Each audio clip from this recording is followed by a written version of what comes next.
How do you train somebody to lose weight by tapping into their intuition, their own minds, and basically guiding them to help themselves? You said the right word.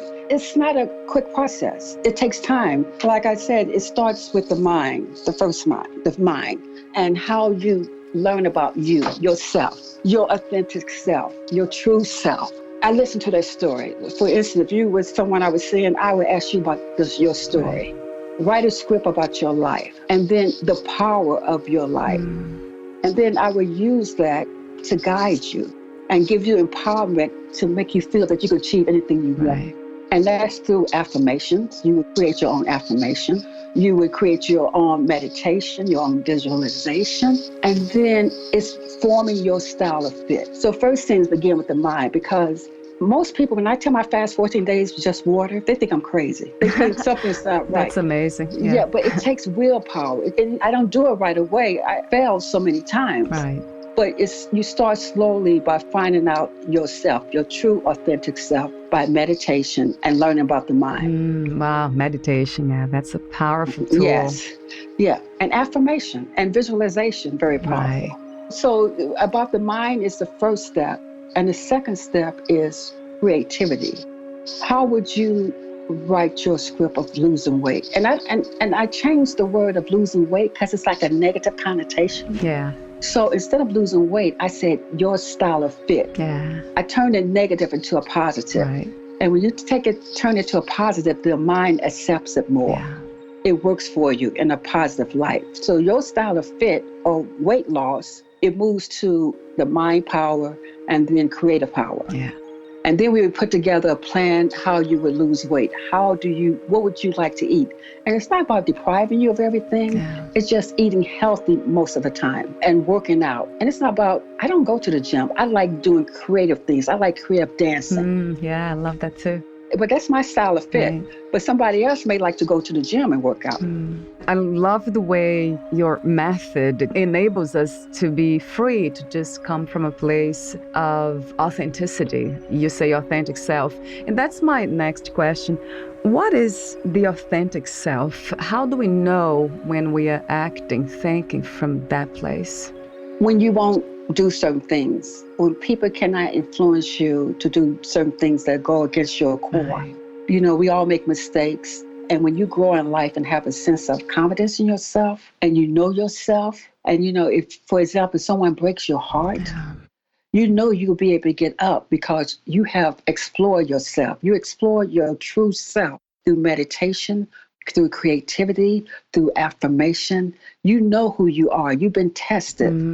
So your authentic self is just things you will not do. And if someone breaks your heart, you know you'll get up because you know you're a powerful human being. You have empowerment. Wow. And that's why I teach my patients self-empowerment. Yeah, like knowing who you are, right?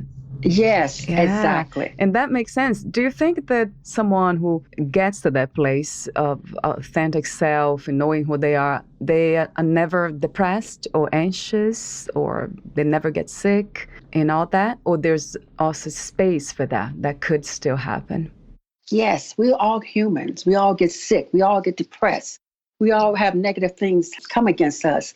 But the difference is when someone knows their authentic self, they have anchors. They have something they prepare. You know, somebody may want to go to church. They may read the Bible. They may do affirmation.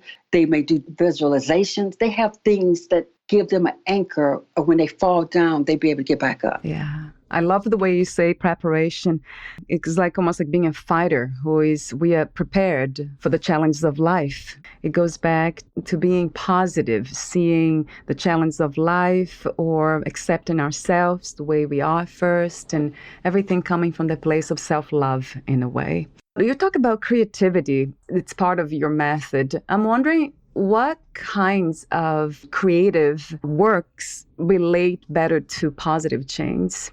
Well, I found out I had this gift of creativity. I went to New York, American Academy of Dramatic Arts, before I went to medical school. And I went to acting jobs. I did dancing. That was a part of my creativity. And so when I started seeing patients, I didn't want to prescribe them just certain medications. Like if someone was depressed, moderate depression, I didn't want to give them a bunch of pills. So basically what I did was listen to the power of this story and extract from that their creativity.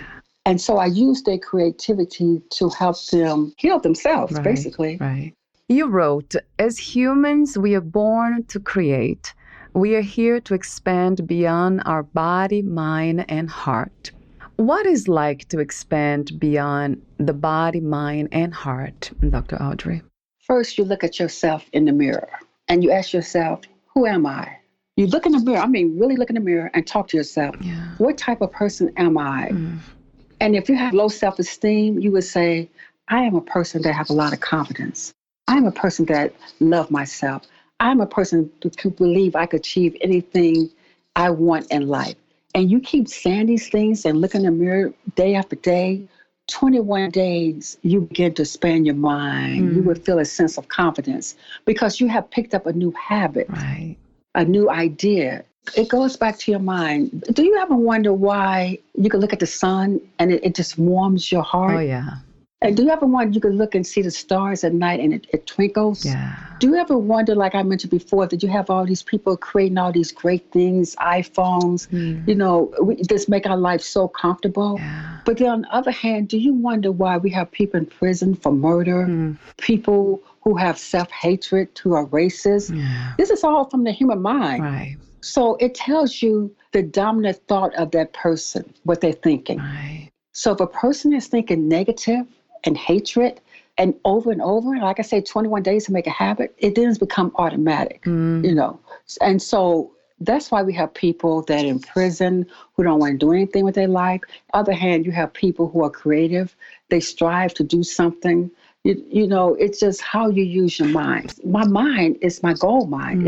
It's powerful. It takes me places. It took me, a poor girl, African-American, Native American, living off a reservation. People say I couldn't become a doctor, to become a doctor. Right. It took me to be able to write my 7 books. Wow. It took me to where I am today. And all the negativity that I experienced in life, I had a focus and a belief that I could do something. And achieved it. I love your strength. I love your wisdom. You have a lot of wisdom. I love what you just said now about focus on our inner world, because if we can heal here, if we can end conflict here, we'll end conflict there too. Beautiful, really beautiful.